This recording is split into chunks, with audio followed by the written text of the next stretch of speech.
Guten Tag, I'm Ramlock and welcome back to my journey through the world of logs, log sport and lockpicking. Today we want to gut and disassemble a Euro double profile cylinder, or just short Euro cylinder or double Euro cylinder. In this case I have the ABUS E50, which I got yesterday from a friend. He has used it somewhere, he exchanged it for another log and just gifted to me.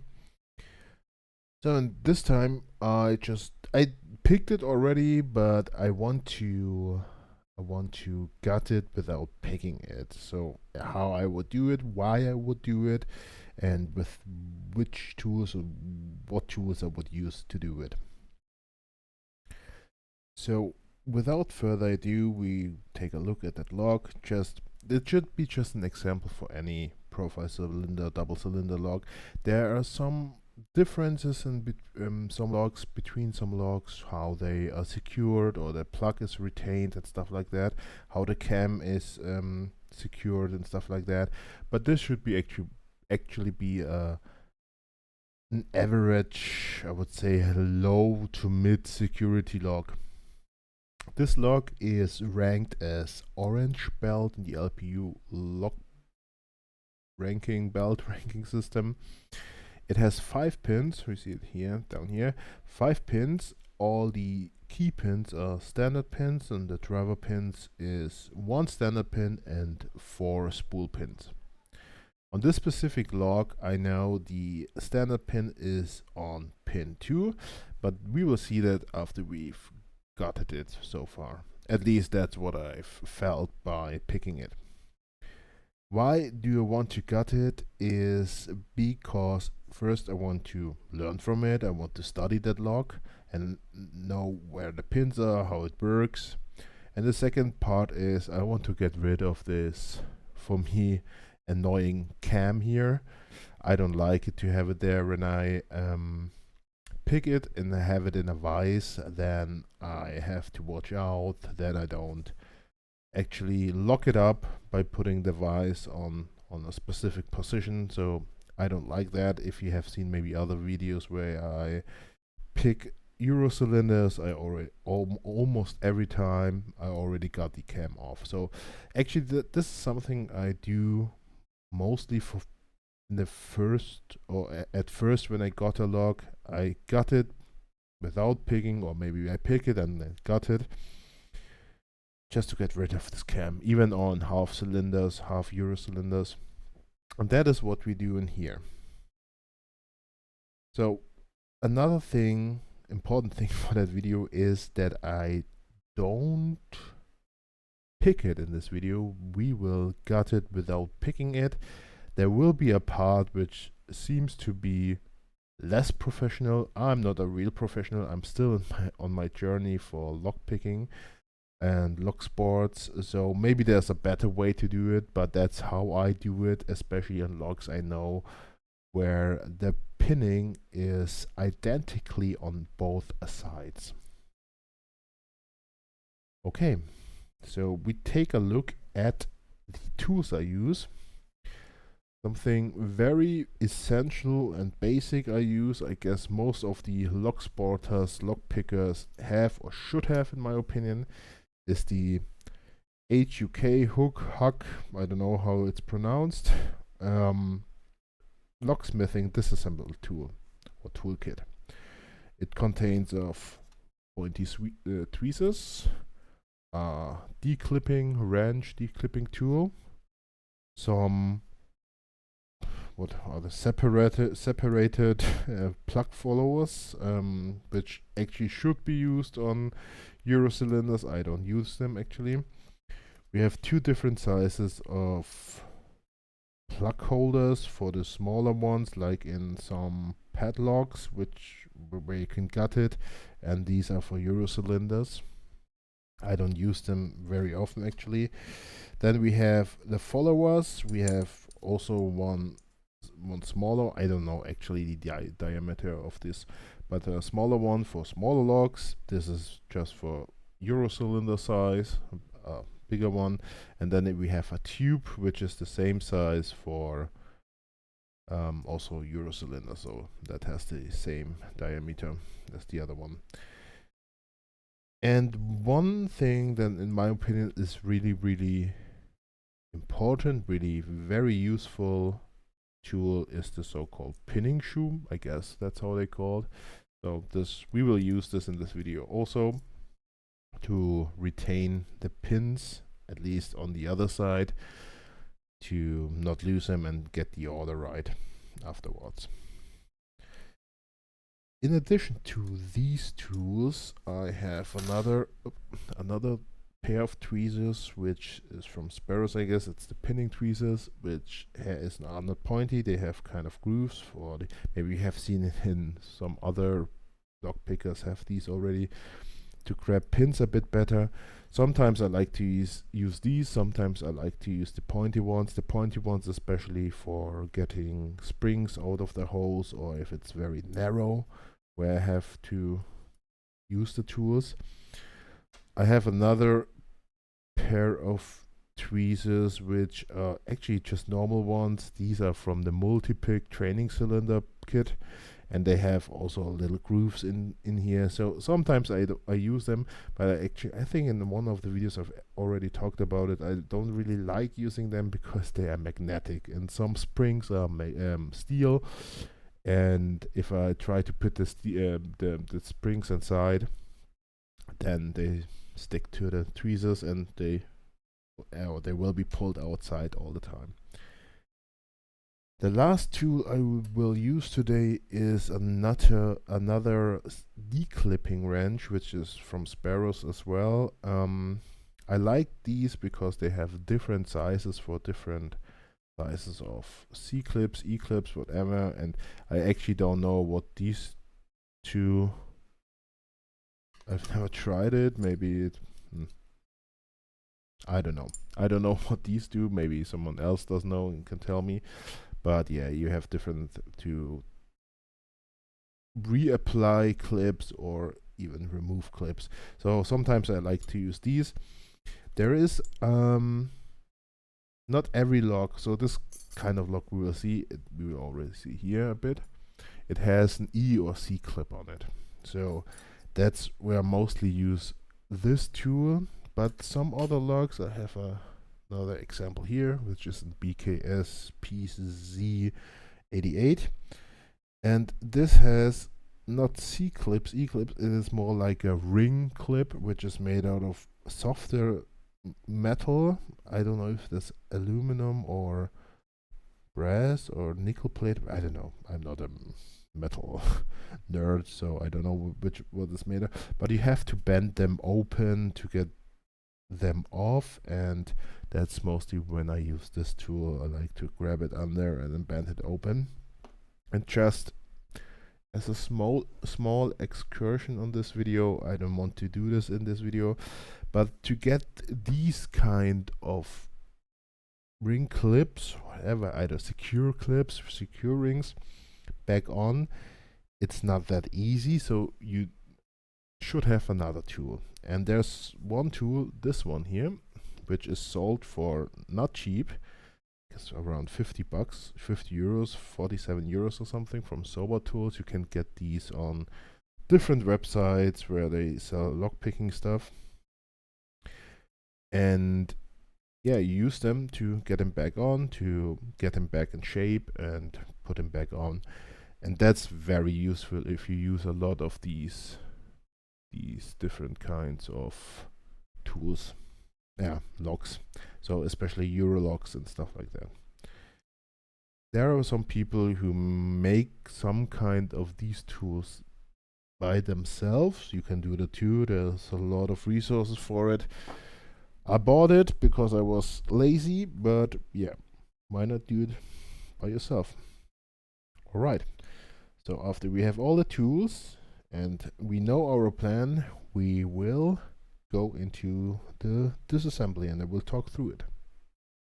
All right, we have our lock here and we've already got the key in. We see it turns, both side turn, so the lock is working perfectly.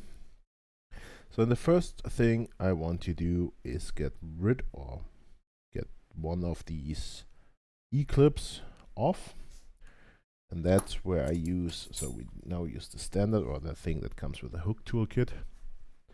The declipping tool, I would call it, or declipping wrench. You have just to put it somewhere, so the pointy side, where the clip is. We can also decide, of course, which side we want to get rid of, or we want to open first. We now take the shorter side, I would say, the right side. I have to get somewhere in there. Sometimes it's not that easy. We have already taken off these kind of clips.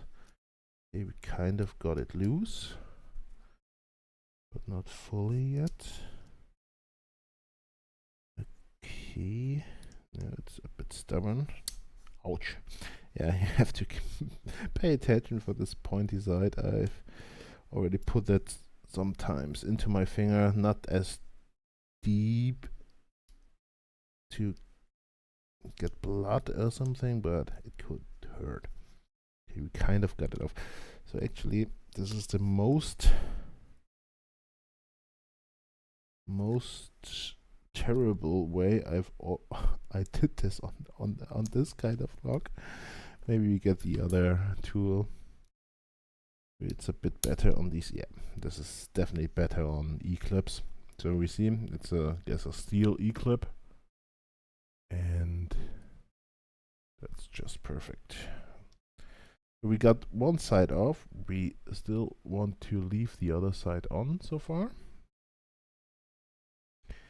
And what I do now is a bit unprofessional to do, but especially if I haven't picked a lock yet, it is the way I do it, especially on lower security locks.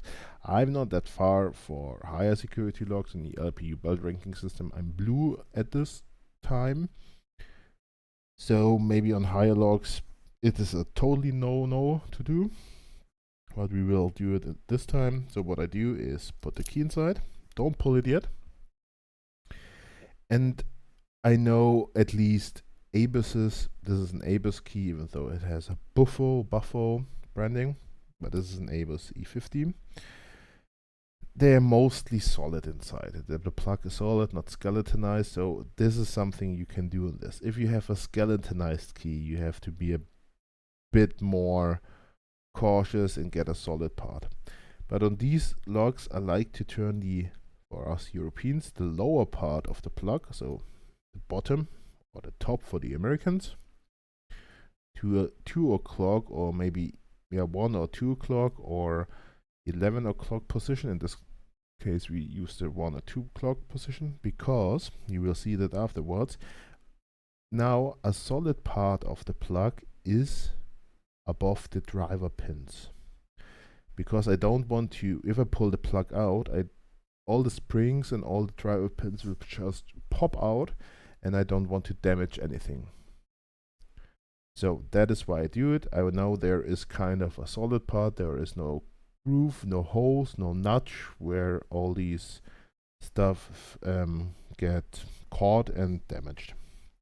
So this is now the explosion. So I'll just pull it a bit faster. Zack. Okay, not even that much of an explosion. So we have the key and the plug outside, and we kept all the key pins inside the plug, and now we just pour all these driver pins and most of the springs, at least outside. Yep, there are all the springs. We put them into order, at least the springs. I like to put them here, one after another. And so, because we did it this way, we don't know the order of the driver pins. That is what we do on the second plug. If we pull it out, we do it way more controlled. So we know the orientation and the order of the driver pins. Put this lock aside, and now we take the key out. And at least we got the key pins order. 1, 2, 3, 4, 5. Okay.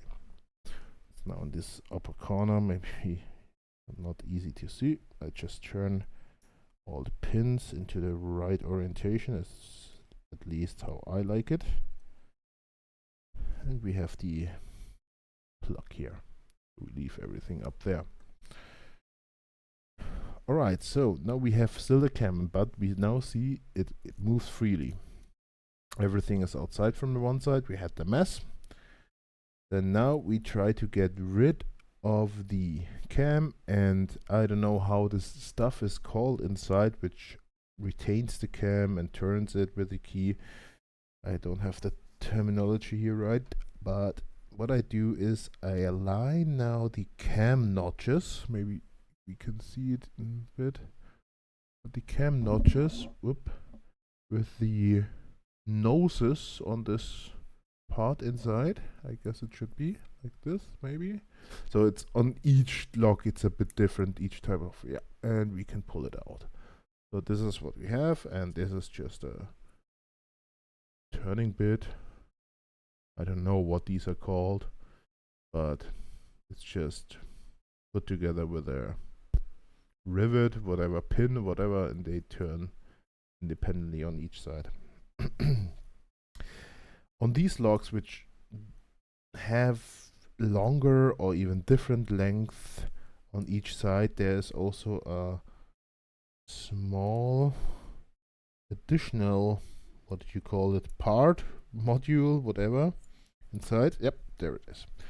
To just, if it's on this side, so it's on the longer side, just to bridge the way between the plug itself and the propeller and this part here. Starting to stay. Alright, and now we still see the cam is still retained. Why? Because on the plug we have this part which is kind of sticking out here. See if we put it. Yeah, sticking out, and that's still sticking into the plug, and it's not enough space to get it off. So what we have to do is get the other E clip. Let's take this tool here. Get the other E clip off.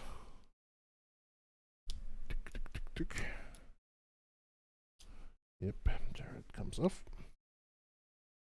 And yeah, cam is still retained. Yeah, cam is still retained, and now I put the key inside, and now we have to be very cautious. If I just pulled the key with the plug, then we have the same as we bought before, but we want to do it more controlled. So what I do is now I turn the key also like the bottom part as 1 o'clock position, and pull it just a few millimeters so that the cam is free. That's how we get the cam off. And now we put it back, close it, hold the plug, pull the key. We don't get all the stuff outside. So it's now still in there. So now how to get the second plug out with a way more controlled way.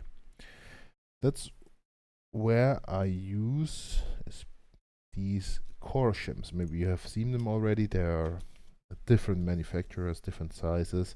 It's just a piece of metal, very thin sheet of metal which is bent a bit. And these shims we use to hold the driver pins, or more like secure or save the driver pins when pulling out the key.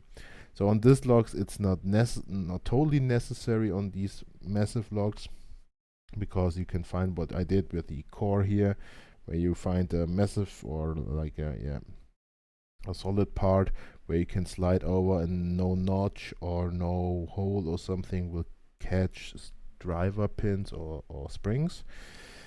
But it is recommended, if you can do it, use a shim.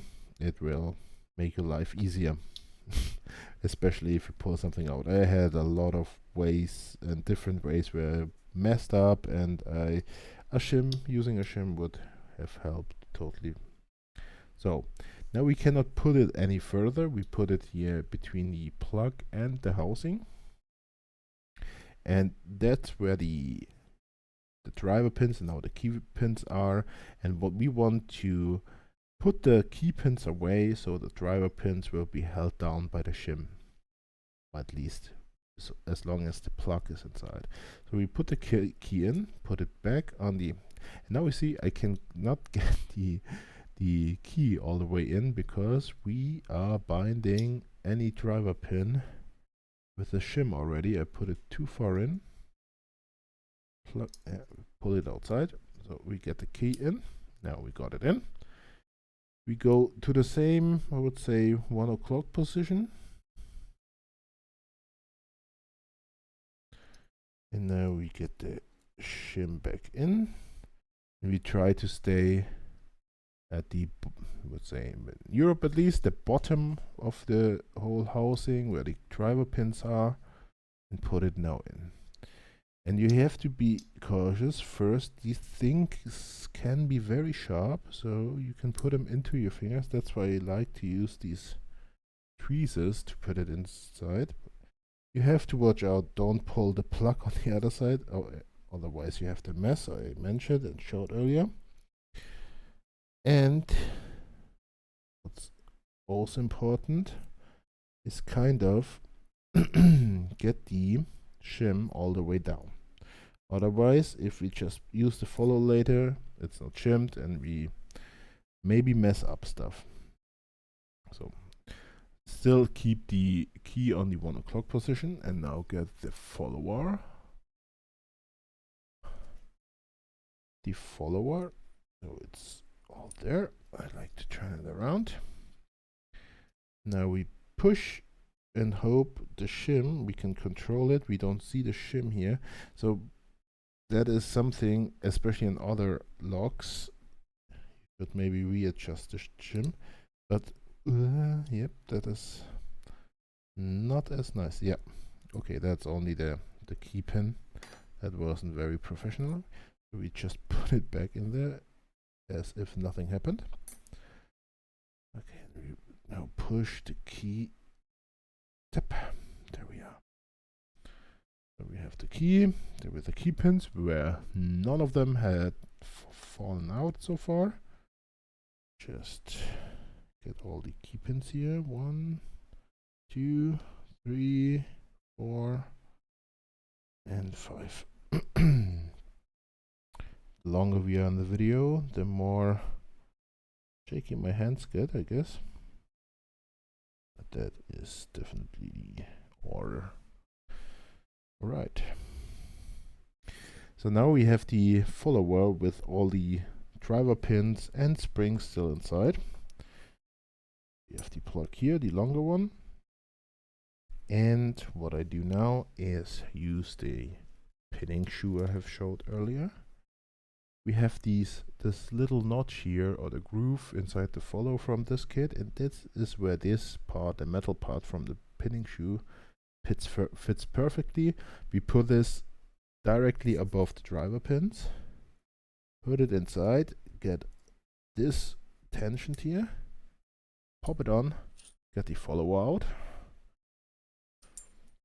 and now we have all these pins, the driver pins and the springs, not visible yet because we have still the shim.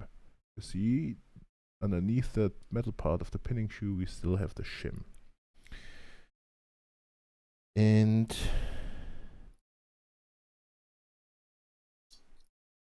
so why I do this, we didn't have to do this with the pinning shoe, but I just wanted to show you how this works if you use it. But yeah, inside of this we see the pinning shoe is retaining all the keys, the driver pins inside here. And that's how the pinning shoe works, because we didn't have to do this because we had the follower and could already pick all of these driver pins out. So what I do now, oops, that's the wrong follower. I get the follower back, put it in inside where this pinning shoe is. Maybe I shouldn't do this way or this way. Get the notch over the pinning shoe, put it back inside, remove the pinning shoe. Now we can get these pins out in a more controlled way. So pin 1 is a spool. Put these pins down here.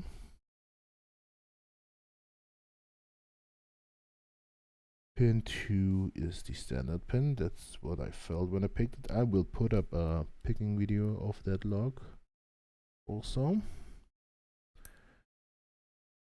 Pin 3 is another spool. Pin 4 is another spool. And last pin, pin 5 is the last spool. So now we know the order.